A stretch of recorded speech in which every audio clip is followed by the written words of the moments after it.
Bonjour, bonjour. 3 personnes. C'est bon. Gamenou, salut. Théo Guy. Yvan, salut. Tu vas aller à Tunis? Faire attention aux aéroports.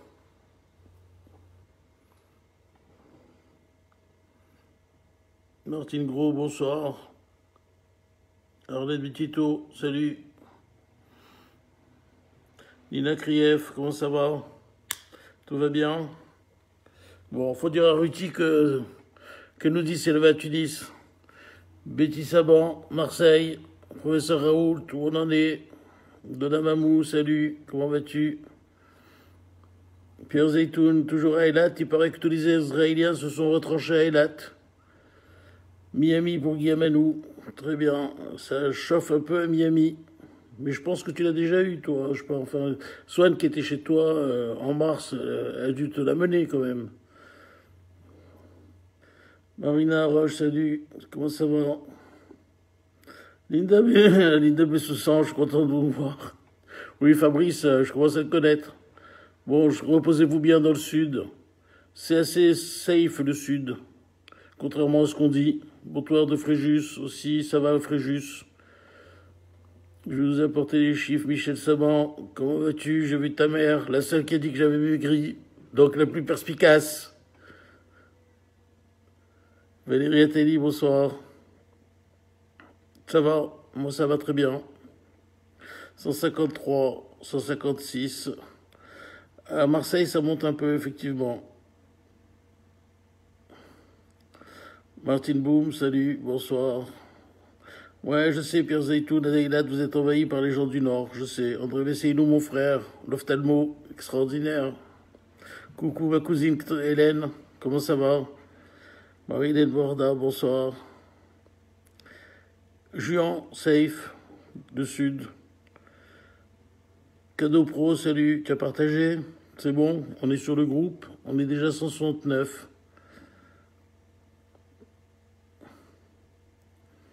Bonjour Chadou. Sanda, comment vas-tu Sanda? On a passé un bon week-end la semaine dernière à Tunis. Mais le retour avec l'avion, c'était pas évident, les aéroports et l'avion. Si vous devez prendre l'avion, il faut vraiment que vous soyez munis de FFP2, hein, parce que vraiment dans l'avion, on est les uns sur les autres. C'est assez chaud l'avion. Hein. Alors, si vous Richard Simon, bonsoir. Cadeau Pro, c'est partagé. Merci Cadeau. Coucou Ariane, alors on se fait livrer ce soir au Shinsu, là. Tu vas nous mettre l'adresse rue Copernic. Et on aura 10% pour ceux qui commandent ce soir là-bas. Tu la mets, je la donnerai. C'est très bon d'ailleurs. Bouge la Thierry, c'est ma sœur. Comment vas-tu Marie-Claude? Tout va bien? Le Var, c'est entre les deux, c'est entre Marseille et le Sud. Vanina Mamou, comment vas-tu? Je crois que tu veux aller à Tunis, fais attention à l'avion. L'avion, faites très attention. Pourquoi plus de Doliprane? On va en parler de Doliprane. Vous savez, avant, on disait qu'il fallait que du Doliprane. Non, le Doliprane, c'est insuffisant. La responsabilité des gens, bah oui, les responsabilités des gens, eh ben, vous savez, nous sommes à une période, on est nombreux, vous voyez, on est 245 au bout de 5 minutes, parce que les gens sentent qu'aujourd'hui on a un tournant important de cette épidémie, et que maintenant les dés sont entre vos mains, c'est entre les mains des gens. Tout va dépendre de l'attitude des gens. Peggy, comment vas-tu? Tout va bien? Yael Smadar, bonsoir, toujours fidèle. Nicole, comment vas-tu? Comment ça va Michel? Et ta petite fille adorée? Comment tu vas? Yona Ménard, bonsoir. D'Antibes. Antibes, pas mal. Dplay, Dislip, salut, comment vas-tu? Maxime, ça va bien? J'ai eu Tayeb hier au téléphone. Il m'a dit que tu avais dit que je t'avais encouragé à l'aider. Très bien. Karine Boujna cherche Marie-Claude. Marie-Claude cherche Karine. Il y a quoi dans l'avion? Dans l'avion, ben, on est assez serré. Et puis, si tu veux, Michel, quand tu discutes avec les gens en Tunisie, ils te disent que les gens partent de la destination d'origine, ils sont négatifs. Et 3 jours après avoir pris l'avion, eh ben, ils deviennent positifs. Voilà. Donc, il y a quand même un mystère dans l'avion, dans les aéroports. Je sais pas. Alors, est-ce que la France est bon maintenant? Eh ben, c'est le sujet de ce soir, hein, c'est pour ça qu'on est nombreux. Et c'est pour ça que là, nous sommes à un moment capital de cette épidémie. Et que en France, eh ben, maintenant, tout va se jouer maintenant. Tout va se jouer pendant ces vacances. Et c'est pour ça que vous êtes nombreux à venir écouter. Moi, je vais vous donner la situation exacte. Philippe, comment vas-tu, Philippe? Ça va, Philippe Savant? Rudy, je suis passé chez toi hier. J'étais pas là. Tu n'es jamais chez toi. C'est de la folie, cette histoire. Je n'ai jamais réussi à te rencontrer chez toi, Rudy. Tu es insupportable. Tu es tout le temps en vadrouille, une fois là, une fois là. Bon, enfin bref. La Jimmy, bonsoir. Brigitte, oui. Comment allez-vous? Tout va bien, tout va bien.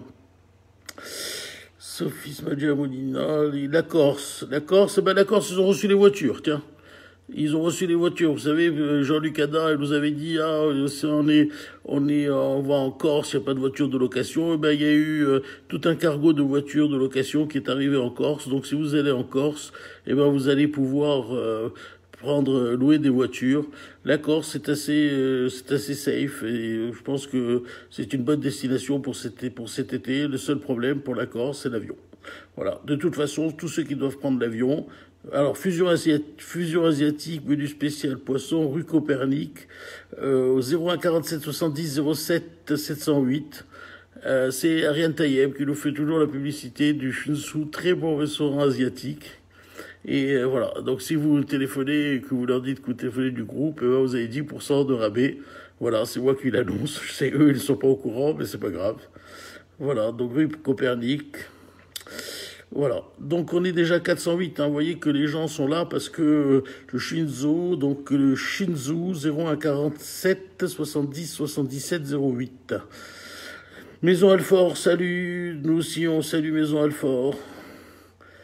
Shavuatov à tout le monde, Hello Gilou, Djerba, je sais, la Tunisie, c'était un pays, je vous l'ai dit la semaine dernière, c'est assez safe, hein. Sanda a fait un topo la semaine dernière sur la Tunisie, on était dans direct de Tunis, de la Gamart, la Tunisie est assez safe, le seul problème de la Tunisie, c'est l'avion, quoi. Il faut prendre l'avion, les aéroports, c'est assez angoissant, l'avion, il faut vraiment mettre un FFP2, à partir du moment où vous rentrez dans un aéroport, jusqu'à temps que vous quittez l'aéroport, je vous conseille de mettre un FFP2. Alors, vous parlez de l'avion, c'est difficile, parce que quand on lit nous, on peut se fier qu'à ce qui est écrit. Quand on lit les papiers d'Air France, tout ça, sur les mesures sanitaires, tout a l'air très safe, mais en pratique, la réalité montre que c'est peut-être un peu moins safe que ça. Je ne sais pas si c'est une question de ventilation au niveau de l'avion, je ne sais pas si c'est une question de confinement, mais enfin, je ne suis pas très sûr. En 70, non. Voilà. Donc l'avion, c'est un problème. Faites attention. Michael, mon petit neveu, comment ça va? Tout va bien? Donc quand vous prenez l'avion, faites attention. Voilà. Alors, on va commencer, là, on est déjà 448, hein. Alors, je vais commencer d'abord pour vous rappeler que moi, je ne suis pas un virologue, je ne suis pas un infectiologue, je suis ORL, je spécialise de l'apnée du sommeil et du ronflement. Et tout ce que je vous ai dit, parce qu'on me critique en disant que je me suis souvent contredit dans ce que je dis. Mais depuis le 14 mars que je vous fais des vidéos, je vous fais des posts, j'ai beaucoup parlé. Et quand on parle beaucoup, on est sûrement qu'on est obligé de dire quelques bêtises. Donc, vous savez, pour parer à ça, je vous avais toujours dit que les vérités d'aujourd'hui sont les mensonges de demain. Donc il est très possible que il y a un mois ou un mois et demi, je vous ai dit quelque chose qui s'est révélé faux aujourd'hui. Mais ça, je vous avais prévenu. Moi, je peux vous donner que la vérité d'aujourd'hui. Je ne peux pas vous donner la vérité de demain. Je ne suis ni un spécialiste, ni un statisticien. Je ne suis que quelqu'un qui vous donne mon sentiment sur tout ce que je lis. Et j'essaye de vous amener les meilleures informations et les plus objectives. Donc de toute façon, bien sûr que vous pouvez me critiquer dans tout ce que vous voulez, mais moi je vous donne ma vérité du moment. Et cette vérité du moment, c'est celle du moment, ce n'est pas celle de demain ni celle d'après-demain. Voilà, donc je vous le répète, ce que je vais vous dire aujourd'hui, c'est la vérité du jour. Ce n'est pas la vérité de toujours. Donc il faut que vous le sachiez, et ce n'est pas la peine de dire « Ah, Besnelou, il se contredit, il se contredit pas, il se contredit ». Moi je vous dis ce qu'il en est aujourd'hui. Alors quelle est la situation de l'épidémie dans le monde ? L'épidémie dans le monde, il faut savoir que dans les 24 dernières heures, il y a eu 280 000 nouveaux cas. On est à 640 000 morts dans le monde. Depuis le début de l'épidémie, il y a eu 1,6 million de personnes qui ont été atteintes. Et depuis le 1er juillet, 500 000 nouveaux cas dans le monde. 500 000 nouveaux cas dans le monde. Pourquoi je vous commence en vous disant ça? Je commence en vous disant ça parce que ça veut dire qu'on n'en a pas fini de cette épidémie. Ce n'est pas fini du tout, du tout, du tout. Et je pense que vous avez intérêt à apprendre à vivre avec. Parce que ce n'est pas du tout quelque chose qui va finir en janvier 2021. Moi, je pense que comme la grippe espagnole, on risque de vivre avec ça pendant quelques années, s'il n'y a pas le vaccin. Donc, on ne peut pas, une épidémie qui fait 500 000 nouveaux cas en l'espace de 3 semaines, ne peut pas s'arrêter demain. Donc même si à Paris ou en France ou dans certains pays, c'est au statu quo et ça diminue, on ne peut jamais savoir si ça repartira pas pour une raison ou pour une autre.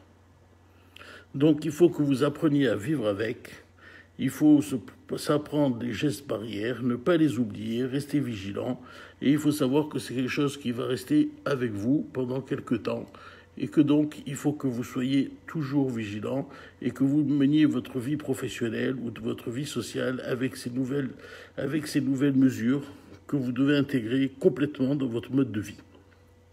Alors qu'est-ce qu'il en est des nouveaux pays ? Enfin des pays à l'étranger d'abord, on va commencer par l'étranger. En Espagne, vous voyez que ça repart. Puisque l'Espagne, il y a de nouveau des zones qui sont rouges, il y a des zones où les Français ne peuvent pas se rendre. Pour les Espagnols qui arrivent par exemple en Angleterre, on les laisse en quarantaine. Donc si vous voulez, l'Espagne remonte. L'Italie aussi remonte, mais très faiblement, mais on est de nouveau à 275 cas positifs par jour. La Belgique aussi. On a 63% de cas positifs en plus en une semaine. Notamment si vous êtes du côté de Anvers, c'est là où le nombre de cas est le plus important. En Allemagne, il y a 800 nouvelles contaminations par jour, alors qu'on était à des niveaux de 120, 125. En Corée du Sud, vous savez que la Corée du Sud est un pays qui gère très très bien tout ça. Eh bien, il y a une reprise de l'épidémie. Pourquoi? Pour les cas importés. Le seul pays qui s'en tire relativement bien, c'est Taïwan. Pourquoi Taïwan? Parce que Taïwan bloque toutes les frontières. Vous ne pouvez pas rentrer à Taïwan ou d'où que vous veniez, de n'importe quel pays que vous veniez, sans rester en quarantaine pendant 14 jours. Et ça, je pense que c'est une mesure qui est vraiment efficace. Et Taïwan, si Taïwan l'a pu le faire, d'autres pays pourront le faire.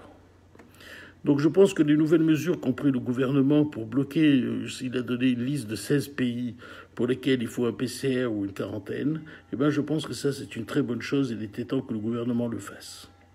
Donc ça va aller dans le bon sens et ça va aller dans la limitation des cas importés. Et je pense que la Tunisie, qui a fermé pas mal de ses frontières, devrait faire la même chose. Parce que tous les cas qu'on voit en Tunisie sont des cas importés. Nous, on n'a pas besoin des cas importés, puisqu'on a des cas locaux aussi. Mais néanmoins, les cas importés ravivent l'épidémie. Qu'est-ce qu'il en est des États-Unis? On est au niveau des États-Unis à 70 000 nouveaux cas par jour. Par contre, c'est une vague. Et comme toute vague, vous avez vu en France ce qui s'est passé, il y a des endroits qui sont plus touchés que d'autres. Alors New York commence à s'en sortir. Ils n'ont jamais eu aussi peu de cas à New York depuis le début de l'épidémie. Ils sont à peu près à 750 cas positifs par jour, ce qui est très très faible. Et le nombre de lits en réanimation est maintenant beaucoup plus libre qu'avant. Donc on a de nouveau beaucoup de lits de réanimation à New York, de libre. Et ça, vous allez le voir tout à l'heure, c'est un des facteurs déterminants d'une épidémie. Par contre, l'épidémie est descendue vers la Floride. Et là, Guy Amanou, oui, il le sait, lui qui vit à Miami, eh ben, il voit que le nombre de cas est en train d'augmenter de manière importante. Et la région qui est le plus sensible aux États-Unis, c'est la Californie. Donc ça, c'est la donnée aux États-Unis. Donc vous voyez, l'épidémie, en fait, elle se déplace. Est-ce que ça se déplace? C'est le virus qui se déplace? Non, c'est les gens qui se déplacent. En fait, le virus est transporté par des personnes qui sont positives asymptomatiques et qui amènent avec eux le virus. Donc ce n'est pas le virus qui se déplace, mais comme avait dit quelqu'un fort sympathiquement dans le groupe, ce n'est pas le virus qui se déplace, mais ce sont les abrutis qui le déplacent. Voilà, donc voilà pour ce qu'il en est au niveau des États-Unis.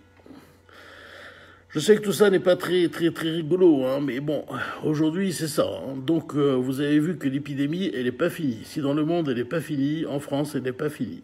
Donc il faut faire attention. Et aujourd'hui, c'est à vous la responsabilité de chacun de faire qu'en France, cette épidémie ne reprenne pas. Alors où on en est en France ? Parce que c'est ça que vous êtes venu écouter ce soir. Parce que le reste, les États-Unis, ça vous paraît loin, mais c'est pas si loin que ça. Un avion, paf, ça vous amène 500 personnes en France. Alors, en fait, en France, les statistiques se font par semaine. Si on veut étudier vraiment de manière statistique et de manière épidémiologique. Le nombre de cas confirmés entre la semaine du 13 juillet au 20 juillet, vous avez eu en France 4397 nouveaux cas. On a eu une augmentation de 12% par rapport à la semaine précédente du nombre de cas positifs. Ce qui nous fait une moyenne de 700 à 800, entre 700 et 1000 cas par jour. Ça commence à compter. Le nombre d'actes de SOS médecins pour suspicion de Covid, il est de 3163 dans la semaine dans toute la France, alors qu'il était de 2339. Et ce nombre de consultations pour suspicion de Covid par SOS médecins augmente régulièrement depuis 4 semaines. Le nombre de passages aux urgences pour suspicion de Covid. Donc on a vu le privé, maintenant c'est le public. Il est de 1914 dans la semaine écoulée, alors que la semaine d'avant, il était de 1515. Donc vous voyez que tous les chiffres sont en progression. Donc on a eu une hausse de 26% en une semaine par rapport à la semaine dernière. Les plus fortes hausses se situent en Bourgogne, Franche-Comté, 75% de plus de passages aux urgences, en Pays de Loire, en Auvergne-Rhône-Alpes, en Occitanie, en Nouvelle-Aquitaine et en Île-de-France, 43% de passages en plus aux urgences. Par contre, ce qui est encourageant, c'est que après ce passage aux urgences, le nombre d'hospitalisations diminue. C'est-à-dire que les gens maintenant sont très inquiets. Dès qu'ils ont un symptôme, ils appellent le SOS médecin ou ils se rendent aux urgences spontanément, mais leur cas n'est pas suffisamment important, ou alors c'est négatif, ou alors c'est pas suffisamment important pour qu'ils soient hospitalisés. Et la proportion de passages d'hospitalisation après le passage aux urgences a diminué par contre de 26% par rapport à la semaine d'avant. Donc il y a plus de passages, mais moins d'hospitalisation. Le nombre de patients hospitalisés pour Covid-19 la semaine dernière était de 600. Donc le nombre de passages a augmenté, mais le nombre d'hospitalisations était de 600 et la semaine d'avant aussi de 600. C'est pour ça qu'en proportion, le nombre d'hospitalisés a diminué. Donc en fait, ce qui se passe maintenant, c'est que les gens sont plus anxieux, sont plus inquiets, et au moindre doute, ils vont se rendre aux urgences ou vont consulter, ce qui est une bonne chose parce que ça nous permettra de les détecter, ça nous permettra, s'ils sont positifs, de les isoler, et ça nous permettra d'éviter des clusters. Donc ça, c'est une très bonne chose, et vous voyez qu'en fait, il n'y a pas plus de malades admis en hospitalisation. Le nombre de malades admis maintenant en réanimation, la semaine précédente, était de 83. Donc vous voyez qu'il y a des formes graves qui persistent.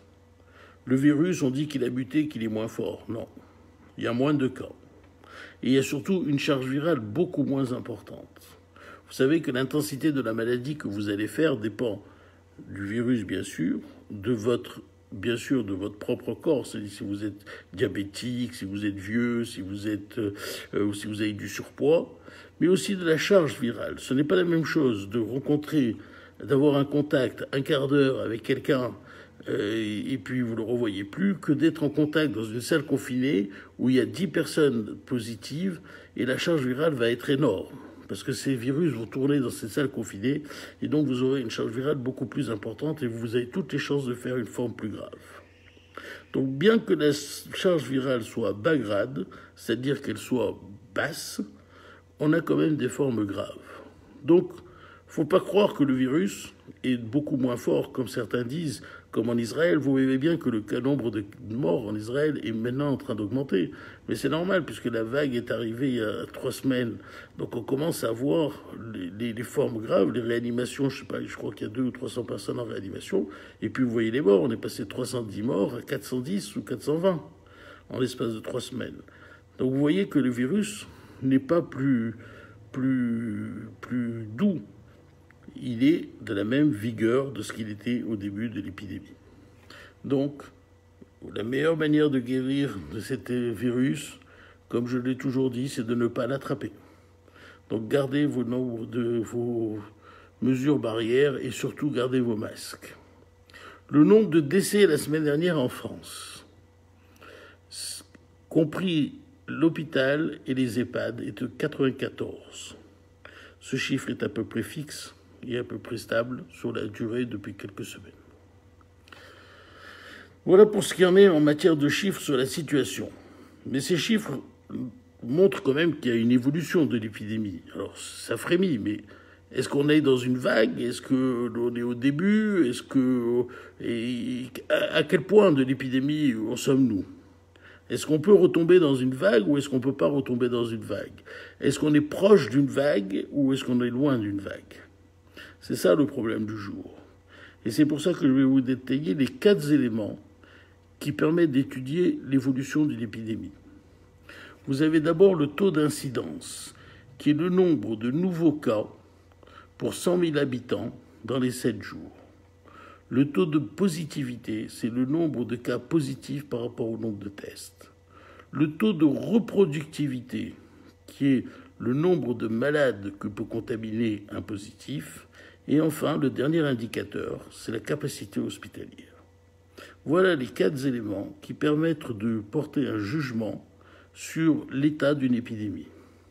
On va les détailler un par un. Alors, je suis obligé de regarder mes notes parce que c'est une multitude de chiffres que je vais vous interpréter. Alors, pour ce qui est du taux d'incidence, le taux d'incidence, c'est le nombre de nouveaux cas pour 100 000 habitants dans les 7 derniers jours. On appelle le seuil de vigilance, c'est-à-dire qu'on est dans un seuil de vigilance quand on a 10 nouveaux cas pour 100 000 habitants, et un seuil d'alerte quand il y a 50 nouveaux cas pour 100 000 habitants dans la semaine précédente. Alors, qu'est-ce qu'il en est en France? On a 7 départements qui ont un taux d'incidence supérieur à 10. Donc, ils sont au seuil d'alerte. C'est la Mayenne, 72 nouveaux cas pour 100 000 habitants. Les Vosges, ils sont à 20. Le Finistère, qui sont à 15. Le Val d'Oise, qui sont à 13. Le Haut-Rhin, qui sont à 13. Paris, qui est à 12. La Seine-Saint-Denis, qui est à 11. Vous voyez qu'il n'y a pas le Sud, il n'y a pas la Corse. Il n'y a pas Marseille. Donc vous voyez que c'est très, très, très localisé. Les taux d'incidence élevés sont très localisés. Actuellement, si on considère toute la France, on est actuellement à un taux d'incidence de 5,5 nouveaux cas pour 100 000 habitants. Donc vous voyez, on n'est pas du tout au seuil de vigilance, on n'est pas du tout au seuil d'alerte. Et pour vous donner une idée, au moment du plus fort de l'épidémie, c'est-à-dire en mars dernier, le pic, on était à 450 nouveaux cas pour 100 000 habitants. Donc vous voyez qu'on est très très très loin d'un pic. On n'est même pas au seuil de vigilance dans toute la France. Donc, ce premier élément est assez rassurant. Le deuxième élément, c'est le taux de positivité, donc le nombre de cas positifs sur le nombre de tests. on dit qu'il y a un seuil de vigilance quand il y a 5 à 10% de positifs. Et le seuil d'alerte, c'est au-dessus de 10. À l'échelle nationale, le 20 juillet, le taux de positivité était 1,2%. Donc on est très très loin du seuil de vigilance et encore plus loin du seuil d'alerte au niveau national. Le problème, c'est que vous savez que l'épidémie n'est pas homogène dans tous les pays. Vous avez bien vu, je vous l'ai dit en Amérique, je vous l'ai dit en Belgique, en France aussi. Vous savez que nous, à Paris, dans les Hauts-de-France et dans l'Est, nous avons été très très touchés en mars. Alors que le Sud, l'Aquitaine, la Mayenne, la Vendée, la Normandie, tout ça n'était pas touché. Donc, au niveau national, le taux de positivité au 20 juillet est de 1,2%. C'est-à-dire que vous avez 1,2% de tests positifs par rapport au nombre de tests. Pour vous donner une idée, au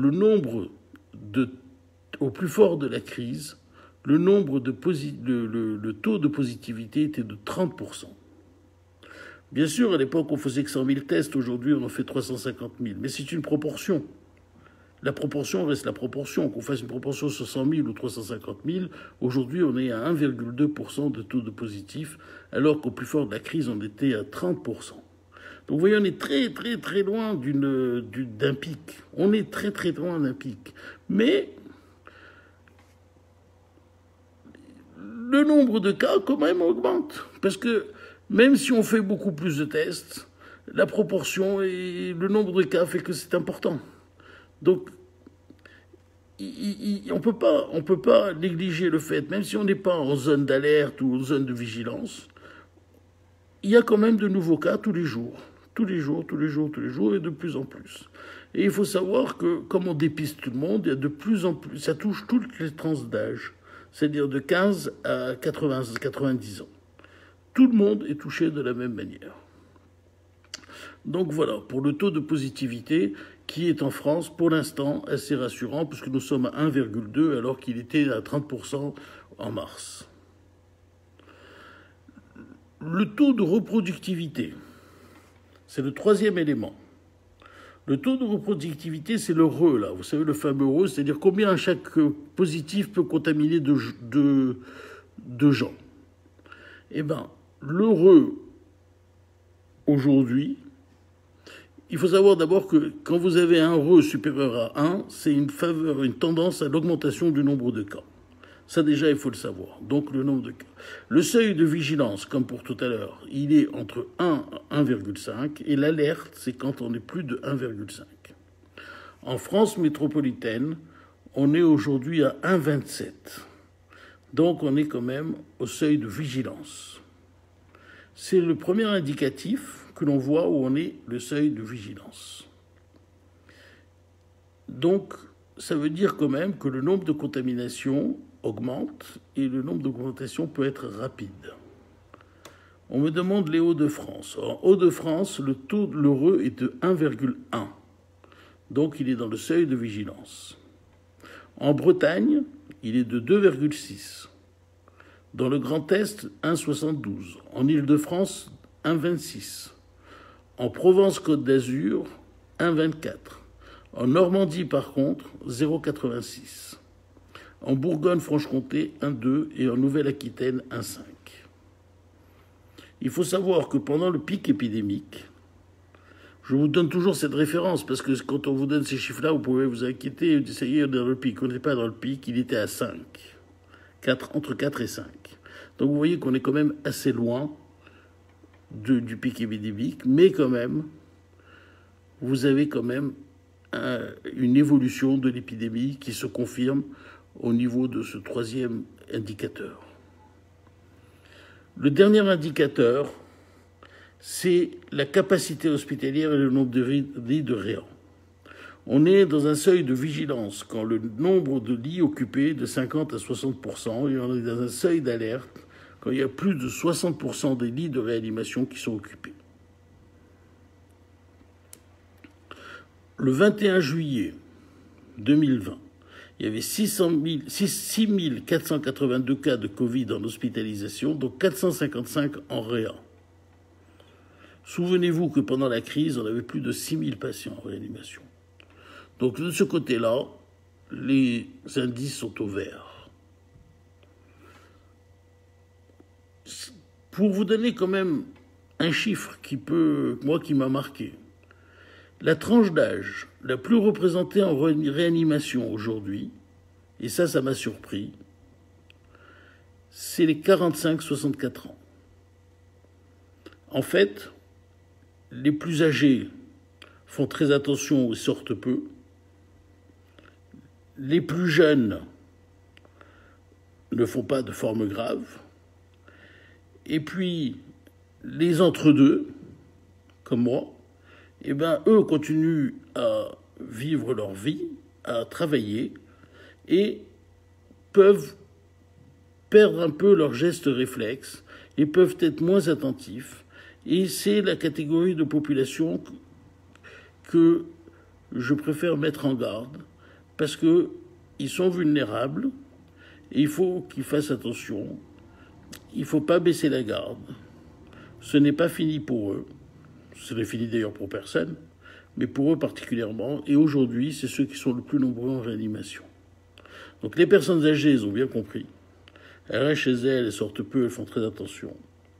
Les plus jeunes, eux, heureusement pour eux, tant mieux pour eux, ils ne font pas de forme grave.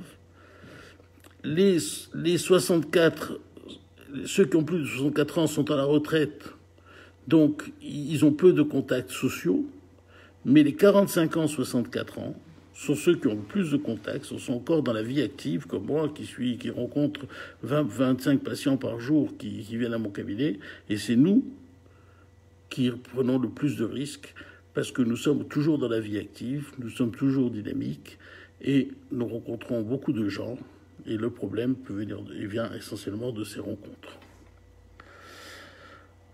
Voilà ce que je voulais vous dire aujourd'hui. Alors je vais vous dire quand même le taux d'hospitalisation. Donc on a vu que ce facteur de patients en réanimation était assez faible, mais le taux d'hospitalisation est quand même en train d'augmenter cette semaine. Et en Île-de-France, vous avez 1,7 pour 100 000 patients qui sont hospitalisés. On a plus 117% de patients hospitalisés par rapport à la semaine précédente. En PACA, on a plus 150% de patients hospitalisés par rapport à la semaine dernière. Hauts-de-France, plus 59% de patients hospitalisés par rapport aux semaines précédentes. Les Pays de Loire, plus 87%. Le Grand Est, plus 60%. Et d'autres régions avec un taux plus faible d'augmentation, c'est la Nouvelle-Aquitaine, la Bretagne et l'Occitanie. Par contre, le taux hebdomadaire d'admission en réanimation des patients Covid est inférieur à 0,5%. Donc vous voyez, 0,5 pour 100 000. Donc vous voyez que le nombre de patients hospitalisés en réanimation reste quand même faible. C'est pour ça que le nombre de patients hospitalisés en réanimation, par contre, il baisse plus. Vous avez les gens qui s'en sortent, les gens qui meurent, et puis les gens qui rentrent. Et puis la balance aujourd'hui est neutre. Donc à partir de ces 4 indicateurs, on tire un niveau de vulnérabilité à partir de ces 4 données. C'est comme ça que font les statisticiens. Donc à partir du taux d'incidence, du taux de positivité, du taux de reproductivité, du nombre de lits, on donne un niveau de vulnérabilité. Le taux de vulnérabilité, il est ou élevé ou moyen, modéré. Le seul endroit en France où la vulnérabilité est élevée, c'est la Mayenne. Donc, les gens en Mayenne doivent faire très très très attention. La vulnérabilité est modérée par contre en Gironde, dans le Finistère et les Vosges. Donc vous voyez bien qu'il y a peu de régions qui sont en vulnérabilité. Il y a la Mayenne, qui est en vulnérabilité forte, et puis 3 autres régions qui sont modérées. Donc on n'est pas du tout dans une situation grave aujourd'hui en France. Aujourd'hui, dans une situation qui nécessite de prendre conscience que tout peut recommencer, une situation qui fait que vous devez faire très attention, rien n'est fini, vous allez partir en vacances, vous pouvez aller dans le sud, il n'y a pas de vulnérabilité ni modérée ni élevée, vous pouvez aller dans Normandie, vous pouvez aller en Vendée, éviter la Mayenne, vous pouvez aller dans le Var, vous pouvez aller pratiquement où vous voulez en évitant ces zones que je viens de vous énoncer. Donc vous voyez qu'il n'y a pas de problème particulier aigu en France. Par contre, on n'est pas du tout à une deuxième vague, on est à une reprise de l'épidémie, les marqueurs le montrent tous, qu'il y a une reprise de l'épidémie. Et donc il faut rester vigilant, porter les masques. Au niveau des clusters, au 22 juillet, il y avait 447 clusters. Et puis ce qui est très important, vous savez qu'un cluster, c'est quand il y a 3 patients quand il y a 3 patients du même endroit qui vont déclarer la maladie. Le problème aujourd'hui, c'est que le nombre moyen de patients qui sont dans les clusters sont de 5. C'est-à-dire que les clusters sont assez forts. Et il y a même des clusters qui vont jusqu'à 14 personnes touchées en même temps. Donc ces 440 clusters aujourd'hui sont une source de propagation de la pathologie du virus, et c'est eux qui sont à l'origine de ces 6423 cas. Donc, il faut les clusters, je pense que le gouvernement arrive. Ça, je reçois un message, ça, je suis un peu perturbé parce que j'arrête pas de recevoir un message de mon associé qui veut que j'achète des masques et du gel. Mais il a raison, il faut acheter du masque et du gel. Et ça, c'est évident. Il faut je le répondrai après, hein, parce que les messages arrivent, ils me perturbent dans mon truc. Donc, oui, il faut acheter du masque et des gels. Oui, je vais lui répondre qu'il faut acheter du masque. Si sa femme doit m'écouter, dis-lui à ton mari que je faut acheter du masque. D'accord. Voilà. Donc, voilà pour ce que j'avais à vous dire sur la situation en France. Donc pas d'alarmisme, mais de la vigilance. Pour ceux qui doivent voyager, faites attention aux aéroports. Évitez, je pense sincèrement qu'il faut éviter l'Espagne. Sincèrement, je pense qu'il faut éviter ce que réservé Ibiza, Majorque, tout ça, les îles, faites très attention. La Tunisie, faites attention aux avions, faites attention aux aéroports. Je suis persuadé qu'il se passe quelque chose au niveau des aéroports. Voilà. Je voulais aussi vous parler, j'ai dit fini le Doliprane. Pourquoi fini le Doliprane? Parce que j'ai reçu un coup de fil d'un patient qui était en Bretagne et qui est testé positif. Il est testé positif, il toussait un peu de fièvre, tout ça. Il téléphone à son généraliste en France qui lui dit prenez du Doliprane. Je ne peux pas croire que aujourd'hui, le 20 juillet, c'était la semaine dernière, on soit encore au stade de ne pas donner au moins du Zitromax, un peu de zinc et un peu d'Aspégique 100. Aujourd'hui, si vous avez vous êtes positif sûr, et que vous avez un début de signe, n'attendez pas. Il faut que c'est ma secrétaire qui m'envoie un message maintenant. Voilà, donc je n'arrête pas de recevoir des messages, ça me perturbe. Donc n'attendez pas. Si vous avez des signes cliniques, il faut que vous fassiez prescrire du Zitromax. Il faut que vous preniez du zinc, il faut prendre un peu d'Aspégique. Si vous n'avez pas de contre-indication à ces médicaments, prenez-les. Ça vous évitera les thromboembolies, ça vous évitera les surinfections. Ne restez pas passif avec ce Doliprane. C'est ça ce que je voulais vous dire. Aujourd'hui, c'est pas possible qu'un médecin généraliste ne vous prescrive pas au moins un peu de Zitromax. Même si c'est un traitement empirique, il vaut mieux prendre ce traitement empirique que d'attendre. Moi, je peux vous garantir que mon patient qui était en Bretagne, il a passé les 12 jours. Vous savez que les cas... Parce qu'on a oublié tout ça, on en parlait au début. Maintenant, on a oublié que quand on est positif, c'est au 11e ou 12e jour qu'on fait la forme grave et qu'on va en réanimation. Et bien, quand il a passé le 12e jour, il m'a envoyé un grand merci en me disant « Je suis bien, je me sens en pleine forme et je suis très content, merci docteur ». Et il a bien raison, parce que c'est le 12e jour qui est dangereux. C'est un monsieur qui a 72 ans et qui pouvait, s'il tapait une forme sévère, se retrouver en Bretagne, en réanimation. Enfin, vous voyez la galère que ça pourrait représenter. Et donc, aujourd'hui, si vous avez une pathologie, faites-vous prescrire des antibiotiques, du zinc et un peu d'Aspégique si vous n'avez pas de contre-indication à ces médicaments. Faites-vous prescrire, ne soyez pas passif, ne restez pas avec le Doliprane comme on a été à l'époque. J'avais fait une vidéo en disant qu'il ne faut pas rester avec le Doliprane. Et ben, je le maintiens, ne restez pas avec le Doliprane. Prenez mais faites-vous prescrire des antibiotiques ou ce que veut votre généraliste, mais ne prenez pas que du Doliprane parce qu'avec ça, vous n'avez aucune chance d'améliorer votre état. Enfin, vous avez vu que les tests de dépistage aujourd'hui sont pratiquement remboursés par la sécurité sociale. Vous savez qu'ils coûtent 54 € et que ça a posé des problèmes financiers pour beaucoup de gens parce qu'ils étaient remboursés, pas remboursés, il fallait une ordonnance, pas d'ordonnance. Aujourd'hui, tout le monde peut aller se faire dépister. Je vous ai fait une vidéo, je vous ai montré les files d'attente devant les laboratoires. Ce matin, j'étais à Neuilly pour des raisons personnelles et j'ai vu, il y avait un centre de dépistage, il y avait une queue aussi de 500 mètres. N'oubliez pas, c'est très important, vous pouvez le faire. Maintenant, c'est remboursé par la Sécu, même si vous n'avez pas d'ordonnance. Allez-y, faites-vous dépister. Si vous avez le moindre signe, si vous avez mal à la gorge, si vous toussez, vous êtes enrhumé, faites-vous dépister. Et si vous êtes positif, isolez-vous 15 jours. C'est pas grave, vous restez isolé 15 jours. Faites un arrêt de travail de 15 jours et vous restez isolé. C'est très, très, très important pour vous et pour votre entourage. On trouve des cas positifs. Moi, j'en commence à en retrouver alors que je n'en avais pas trouvé depuis longtemps. Donc, ça revient, ça revient, ça revient. Et puis, je voulais vous dire aussi autre chose. Ce matin aussi, pour des raisons personnelles, vous savez d'où viennent les clusters? Où c'est les endroits où il y a les clusters? Les endroits, c'est toujours les mêmes. C'est les établissements de santé, c'est les entreprises, les établissements communautaires et les milieux familiaux. Ce matin, j'étais effectivement dans un établissement communautaire. Et je ne pouvais pas croire que dans un établissement où il y avait 100 personnes, bon, ils étaient tous masqués, comme ventilation, il n'y avait qu'une petite fenêtre ouverte. Je suis resté 10 minutes, je suis parti.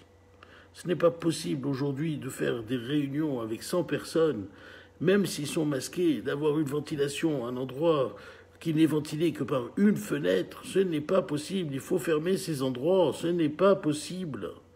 On ne peut pas continuer à faire ça. Arrêtez.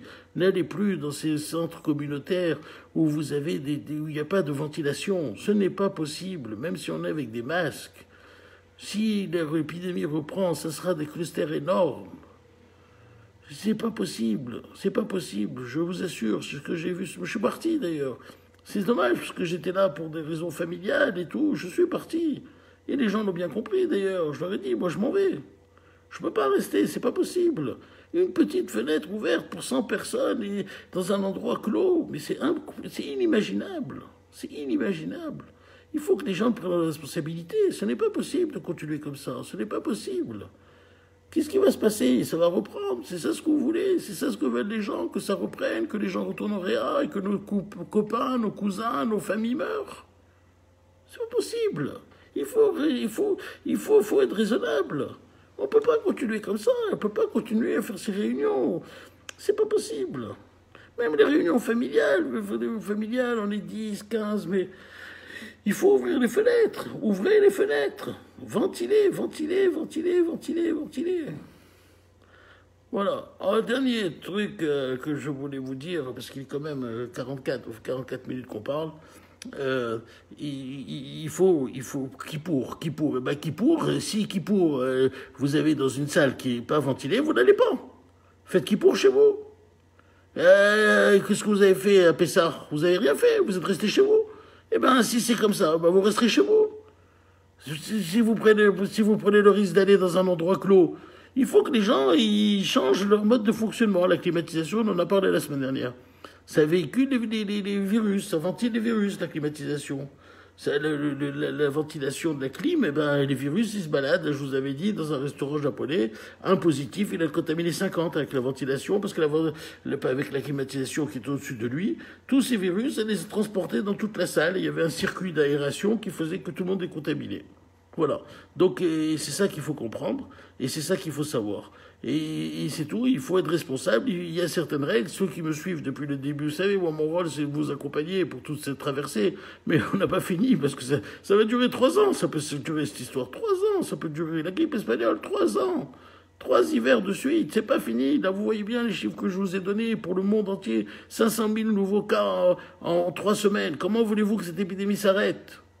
Comment voulez-vous que cette épidémie s'arrête? Ça ne peut pas s'arrêter demain. Il faut vivre avec, il faut prendre des mesures de ventilation, des mesures d'aération. Et puis le dernier point que je voulais vous signaler, c'est les toilettes. Vous savez que le virus a une sécrétion au niveau des selles. Eh ben, il y a des études qui ont été faites au niveau des toilettes. Quand vous avez un contaminé à la maison, si vous avez soit vous avez la possibilité qu'il utilise des toilettes séparées, soit s'il n'a pas la possibilité, il faut faire une hygiène extrême. Et avant tout, on s'est remarqué que quand on tirait la chasse, pour quelqu'un qui a le virus, il y a des milliers de virus qui remontent en tirant la chasse, qui remontent, qui se bloquent, qui se fixent sur les parois du WC, et qui peuvent même remonter au niveau de l'air. Donc aujourd'hui, si vous avez un positif à la maison, soit il a des toilettes séparées, soit il doit baisser la cuvette des toilettes avant de tirer la chasse pour éviter que les virus remontent dans les toilettes. Et nettoyer vos toilettes à la javel, c'est très important. Parce que c'est une source de contamination dont on peut même pas imaginer que c'est une source de contamination. Comment voulez-vous imaginer que les toilettes vont être une source de contamination? Mais je vous avais toujours dit, c'est un démon ce virus. Un démon, il faut faire attention à tout, l'équilibre, les toilettes, les trucs, c'est tout. Alors les vaccins, je viens d'entendre, les vaccins de toute façon, pour l'instant, c'est pas encore... alors on en parle, et puis on en parle et moi on le voit. Vous savez, c'est toujours la même chose. C'est Anne, ma sœur Anne, ne vois-tu rien venir? Et ben moi pour l'instant je vois rien venir. Parce que vous savez, pour valider un vaccin, ça ne se fait pas en 10 jours. Il faut des expériences sur de très très très nombreux patients pour montrer qu'il n'y a pas d'effet secondaire. Souvenez-vous, les vaccins de l'hépatite et tout ça, le nombre de procédures qu'il y a pour troubles neurologiques, c'est pas du tout neutre. Voilà. Le virus est-il mort dans les toilettes? On ne sait pas. Je sais pas. Je sais pas. Vous savez, vous, s'il est mort? Moi, je sais pas. Je suis pas parti voir. Je sais pas. Je peux pas vous dire. Je sais pas s'il est mort dans les toilettes. En tout cas, j'ai lu une étude qui parlait de ça et ça m'a paru judicieux parce que moi, depuis le début, je vous dis, et ceux que j'ai soignés le savent, je leur ai dit, les toilettes, faut que les toilettes soient séparées. Si c'est pas séparé, ben maintenant, je savais pas qu'il fallait baisser la cuvette, mais je vous le dis. Voilà ce que je vous dis. On le sait, puisqu'on avait vu que si on se baignait, si quand vous allez vous baigner cet été à la plage, il faut voir où se jettent les eaux usées à côté. Si vous êtes dans une plage où les eaux usées sont à côté, ben, vous n'allez pas vous baigner parce que l'eau sera polluée par le virus. Vous savez bien comment on juge de l'importance du virus, de l'épidémie dans une ville. On étudie les eaux usées. Si vous avez les eaux usées remplies de virus, c'est que l'épidémie est très importante dans la ville. Si vous avez les eaux usées et il n'y a pas de virus, c'est qu'il n'y a pas d'épidémie. Voilà. Donc les sels, c'est un très très très bon reflet du virus. Donc c'est pas du tout une histoire que je vous invente ou une histoire c'est la vérité, c'est comme ça. Il faut savoir que le virus a une sécrétion. On le sait que le virus a une forme intestinale. On en a parlé. Bon, on va pas refaire parce que si vous voulez, on a fait tout ça en mars. Au début, maintenant on n'en parle plus. Mais vous savez qu'il y a des formes intestinales, les diarrhées et tout ça, pour ceux qui l'ont eu, ils le savent très très bien. Et ben voilà, quand vous avez des formes intestinales, et ben vous allez à la selle, et ben vous éjectez des milliers de virus. Comme quand vous avez la forme pulmonaire, quand vous toussez, ben vous recrachez des milliers de virus. Voilà. Donc voilà ce que je voulais vous dire pour aujourd'hui.